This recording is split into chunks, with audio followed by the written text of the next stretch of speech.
Hey, John, how are you? Doing well, thanks. Good. So let me just tell everybody about John Strawbridge. You can see him up on the monitor right now.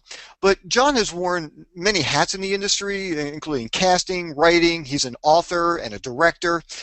And before we discuss what actors need to do to get themselves or to give themselves their best opportunity to getting booked in a film, I'd like to talk with you just a little bit about the casting of a film project, because this is something that people, unless you're involved in the casting business, you probably have no knowledge of.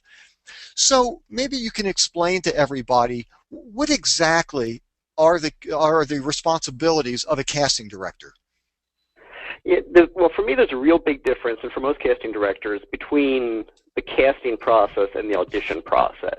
And what we have to do in the casting process is put together a group of actors, of talent, that all are going to work together with one another and work with the kind of director's vision and style.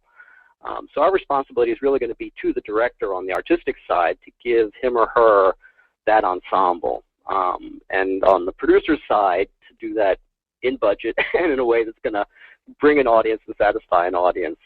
The audition side, of course, is what actors see as the day-to-day in terms of actually just doing the reads, bringing in actors and trying to sort of fill out those roles that were given as part of the cast. And I mean, could you talk a little bit about like, what process do you go through when you're getting ready to actually cast something? Well, everything, it begins with the script. You know, we're usually given the script first, and we've got to read that through several times. We've got to read it through once just for the tone and the nature of the piece. We got to read it again and do a breakdown, page by page, line by line, for each of the characters to kind of figure out, you know, what characters are we actually casting, what's their description, what's their type, is there any kind of flexibility on that type. And then we got to, you know, as much as possible, work with the director. And if we're working on a project on the East Coast and the director's on the West Coast, a lot of times that's going to be happening over the phone. But we got to research that director, see what his or her style is. Do they tend to go with very sort of naturalistic actors, or more sort of stylized or larger performances? So we got to begin to kind of get our mindset in what the director of this particular piece is looking for. And how do you actually even decide, you know, who to bring in for a role? Is it strictly from looking at a headshot, or do you go out and watch, you know, theater a lot, or how do you The decide answer on is that? it's yes to all of the above. And because you certainly you've got to go. There's definitely the raw footwork of going through headshots and going through either the body of people that you've known as a casting director and thinking about what's appropriate, going through headshots to come in as you submit, looking at each headshot against a particular role. And that's something that people need to understand about the casting process, is that we're not looking for the best actor. We're not looking for the most experienced or even necessarily the most talented actor, but we're looking for, okay, here's a role that I've got to fill, a role as part of this larger cast. And who among these headshots and these resumes seems to kind of fill that role just right, seems to really fill that outline. And that's going to be different from project to project. There's people that I'm going to call in for this particular drama, the sort of low-key, intimate drama, that are going to be really right for that role, that I'm not even going to look at for you know, a lighter drama, or certainly a comedy, or a light comedy versus a dark comedy, or, you know, there's no sort of one standard of, oh, that's a good actor.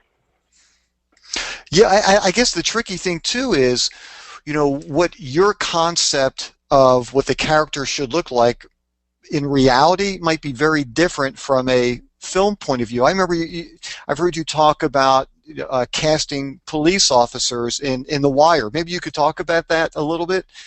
Yeah, and that's a good example. Is that when we did The Wire, which, if people have watched it, was you know, in its inception, it was a gritty reality kind of show. I mean, it was taken from real stories and real people, and so what we definitely try to do on the show is present that as natural and as true to life as possible. So early on in the show, I had the opportunity to be at the courthouse on an unrelated matter, but never mind. But I was looking at the police officers there, you know, that were there for the various court cases, and you have this image of a police officer as being kind of a tough guy and able to manhandle people and sort of a big white guy in his 30s. Or alternatively, you've got that image of sort of the heavyset guy with his coffee and donuts, whichever kind of stereotype you come from. But these guys I'm seeing in the courthouse they're skinny, they're balding, they've got big horn-rimmed glasses, or they're big, or they're tall, or they're fat. I mean, and it's just this great cross-section of humanity. And I'm realizing that I, as a casting person, need to be more realistic and more varied in how I'm casting the police officers. So that's what I do.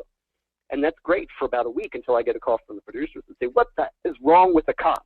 These guys, they got to be big, they've got to be muscular, they got to be in their 30s.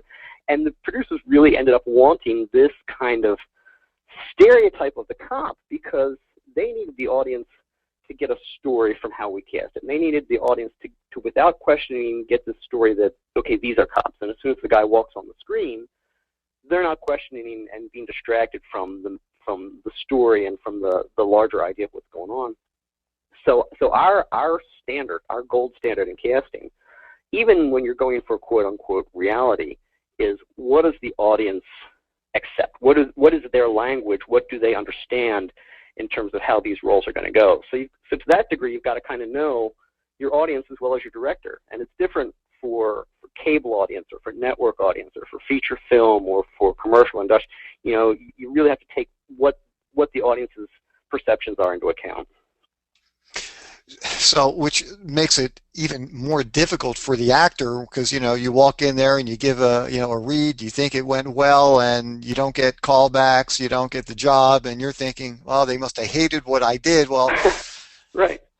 Yeah, there's all kinds of reasons that you may not get cast, and obviously it's my goal as a casting director, if I'm looking for the cop or the lawyer or whatever it is, to bring in 10 or 15 or maybe 20 really capable people. And my hope is that all 20 of those people could do the role. My hope is that I'm not bringing in anybody that can't do the role. But the person that's going to get the role is going to be the person that fills out that outline for the director and what the director's idea of the audience. But that also can be a tool for the actor if you know how to use that and how to think about that. And what are some of those tricks for the actor to be thinking about? Well, you got to approach the audition process from an actor standpoint as not what can I as the actor do? What can I show them? How can I show them what a good actor I am? But you gotta the audition process for the actors is about showing us how can I solve their problem? How can I fit this role in a way that's going to be more effective? And people who've heard my classes before know that I don't like the ideas of good acting or bad acting. For me, it's all about whether or not you are effective, meaning do you affect an audience, do you communicate to an audience? So it's a good idea and a good strategy for an actor rather than looking at, okay, what can I do with this role, but to look at it as, okay, what does this role need? How can I, what's the audience going to be like for this role, and how can I speak to them? What does the director need from this role in terms of the story, and how can I give that to the director? And to ask those kinds of questions. And once you start to look at a role like that, it's really helpful for an actor because it really gives you focus, and it really gives you go from this vague kind of idea of, oh man, I got to nail this role, to a much more specific idea of, okay, I've got to communicate this idea, I've got to appear this way to the audience, I've got to provide this fulcrum for the director. Well, it's interesting you brought that up. I had a couple of auditions in New York about 10 days ago, and one of them was for Boardwalk Empire, and it was so hard. And I was trying to think in those terms, but one thing that was challenging was I had no idea what ultimately the director is really needing or wanting in this particular role. And so what would you say to an actor who really can't figure out what the director is looking for because all you see are the sides, which is the short portion of the script that we're auditioning with. So we really don't have all that much to go on at that point. What would you say to an actor in that kind of situation? Well, first of all, and I know you will have done this because I know you're an actor, but if for an actor that hasn't already, before you even get to that audition stage, if you know what the show is, research the show. It's easy to see episodes of Boardwalk Empire, for instance, and know what the tone of the show is, and know what the style of the performance is. And with the TV show, it's going to be much more a matter of what the producers want, their style, than the director's style. But if it was a feature film, you'd want to look at that director's project and see, okay, what kind of work, what kind of performance does that director. So that's stuff that all has to go in the background. Now, when you're there with the sides, there's a lot that can be gotten out of the sides in terms of not just, what roles my character playing in the story, how's my character interacting with the other characters. But there's also a lot that you can ask about what's not there. Okay, why doesn't this happen, or why is this question left unanswered? But all that aside, once you've gone as far as you can with that, yeah, there's always going to be questions that you can't answer as the actor, and that's reasonable and that's fair, and you got to not punish yourself for that. And what you have to be able to do at that point is make a choice and make a solid choice. Don't hedge your bets, because it's much better to make a wrong choice and show the casting director and the director that you're an actor that can come to a conclusion, that can make a choice and play that choice, and let them want to give you a different direction. Let them be interested enough in the choices that you make that they say, okay, that was interesting, but try it like this. And if you get them to say, try it like this, then that audition has been successful. Whether or not you get the role, you've at least shown them that you're an actor that's worth working with.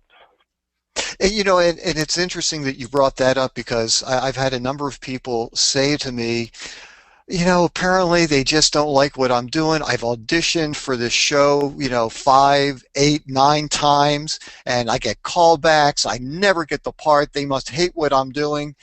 And my feeling is, what are you, crazy? They love you. I assume, and maybe you can speak from a casting director's point of view, I assume you would never call somebody back in again for just a regular audition unless you really liked what they did the first time.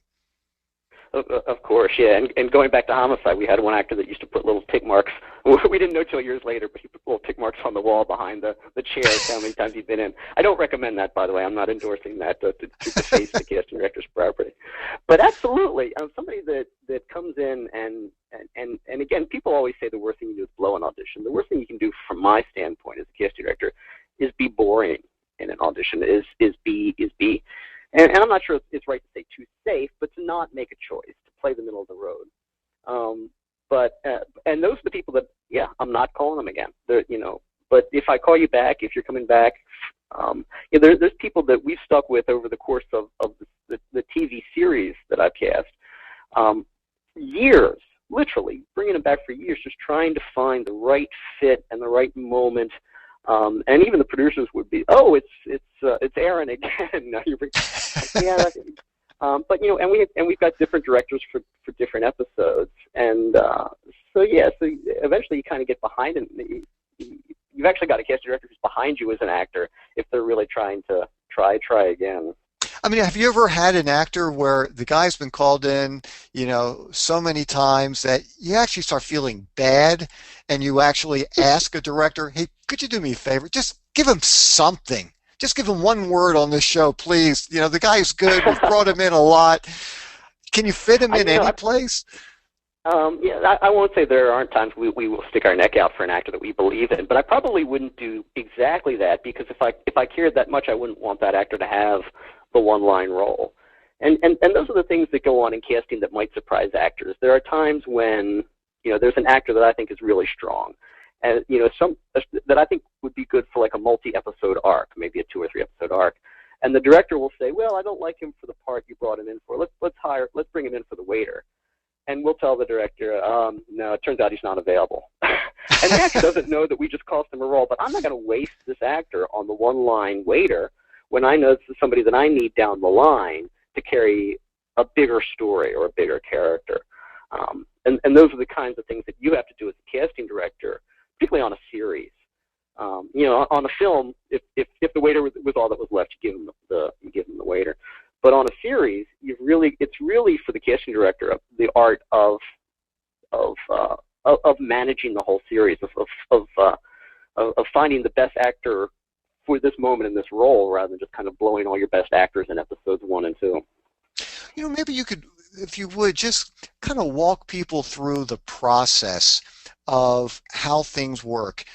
From the casting office, you're going to call uh, either an agent or a manager. I know in some markets, sometimes they go directly to the actors, but that's more unusual.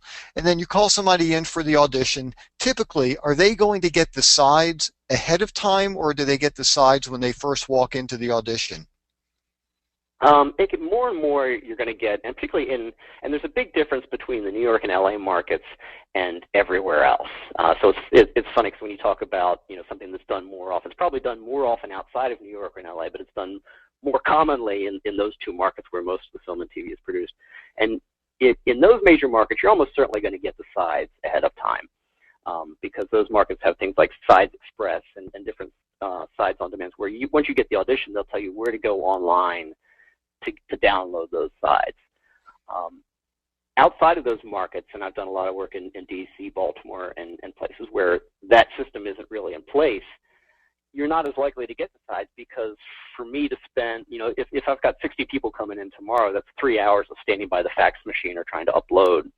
That's just not a practical use of time.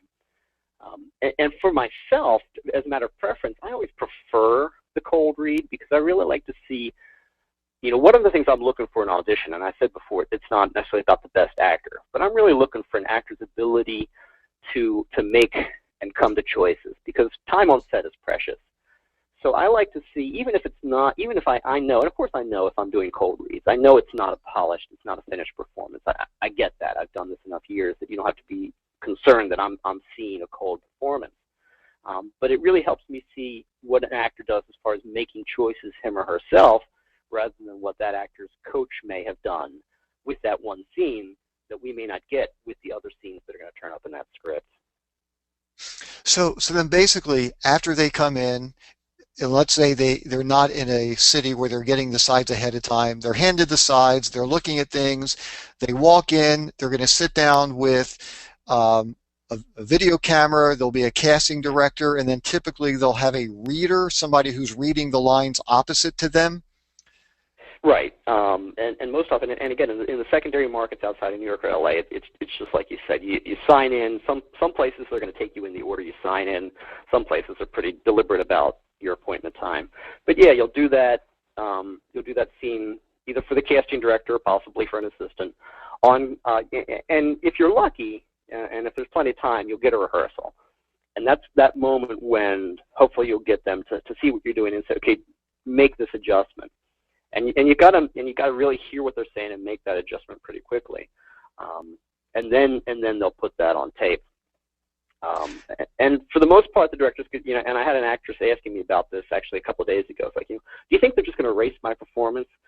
And sometimes that happens, not as often as you might think. Sometimes the director's not seen everybody that went on tape, but most often they are. But more and more, I'm also seeing in the LA market, for instance, when you're going in for things like CSI or NCIS, you're going straight to the casting director. There's no tape. There's often no callbacks. Right. A lot of times the casting director's making that decision with you in that office on the spot there as to whether or not they want to look at you again. So it's again, it's one of the things that's really different between the New York, LA markets versus the everywhere else market. Now, is there anything that an actor can do to help or perhaps hurt their chances, during the audition? I mean, besides not, not having a specific direction as far as the character. Besides, that, can you think of anything else that would be helpful or detrimental to an actor? Well, I mean, yeah, there's obviously a bunch, and I always like to point out to actors that an audition is really a job interview. And if you look at the SAG contract, that's what they call it. They call it the interview. And so all the same kind of things apply.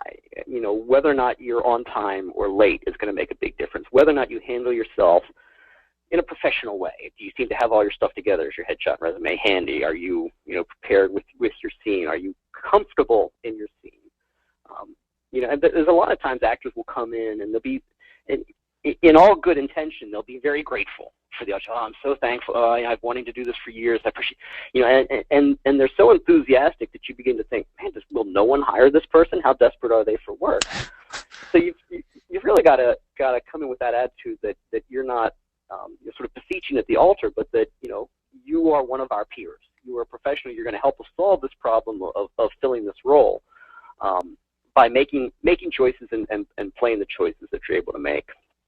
And I'm not saying this because for ulterior motives, but I have heard of a number of situations where actors might walk into the casting office and they're kind of rude to the person behind the front desk, whether it's a secretary, and at some point, whether it's 2 weeks, 2 months, 2 years later, all of a sudden that secretary is now a casting director someplace, and they remember that actor who was really nasty to them, and it's probably not a coincidence that that actor will not get a chance to audition for that person. So I always found that it's really important to be nice to people at the audition. And once again, it's not because there's ulterior motives. Maybe they're going to become somebody that could be helpful to me, but I think it just creates a nicer atmosphere, for people when... Yeah. It's just so easy to forget that the business is a business, particularly when you're dealing with network and feature film kind of stuff. And we're looking at things like, time. We're looking at how you're going to be with the crew and with the other cast members on set. And we're in a situation, and I don't mean this to sound elitist at all, but we're in a situation with network TV and feature film where we've got enough people. We're not desperate for actors, so we can afford to cast the actor that we want to work with, who's got a personality and a discipline that's going to enhance our set, and not a star, a big name, a personality you put up with. Anybody else you don't hire. And then I guess if they start acting out on the set after they have been hired, the writers find a way of making that character die in the series. Yeah, we can always tell on in the TV season when contracts come up for renewal, because that's when major characters start getting shot in a suspenseful cliffhanger. That could go either way. So thanks, John, so much so far. We've got a couple questions. You mind if I jump in with them here, Aaron? Actually, I just have one more really important question I wanted to ask John, and then sure, let's open it up for questions. A number of people have asked me, can a non-union actor ever get cast in a union project, in a TV series that's union or a feature film? Sure. From our standpoint in the casting, our requirement working on a union project is that if we hire a non-union person, it's got to be because no one else existing in the union could fill the role, either because we don't have enough of the right race or the right type or the right particular talent. And of all the hundreds of thousands of members of SAG, none of them were born with a SAG after a card, or whatever the new merged union will be called. So, if for 100,000 people, there's 100,000 ways of doing it. So absolutely, we can, but there's just got to be a reason why. Mm-hmm. Okay, great. Hey, Joel, if there are some questions, sure. Michael asks, would you mind defining, John, what it means to be boring in an audition? Boring is to make the obvious, the safe choices, to sort of, it's what I call the connect the dots or paint by numbers. You do everything right. There's nothing particularly wrong with your performance, but there's nothing particularly, there's no statement to it. There's no choice to say, okay, I need to make this happen, or I need to establish this. Which is not to say that I want everyone to go in and try to steal the scene. If you really do have the role of the waiter, it's not your scene. But make sure that you are. But it's all about making choices. That you are making a choice and not just, playing. As I said, playing it safe. Well, John, excuse me one more second. It kind of reminded me when you asked me to be a reader for a film that you were actually directing. And there was a gentleman who came in who was a bartender, and this speaks to what you were talking about, is understanding your place in this particular scene. And instead of the guy, I still remember the words, his line was, "What can I get you to drink?" And basically, it should have been, his choice should have been a very low-keyed, "What can I get you to drink?" And instead, he was trying to make the scene about himself, and he made this a very powerful, what can I get you to drink? And I think that's also another good reason of, making sure that you do make a choice, and sometimes that choice is to really underplay it.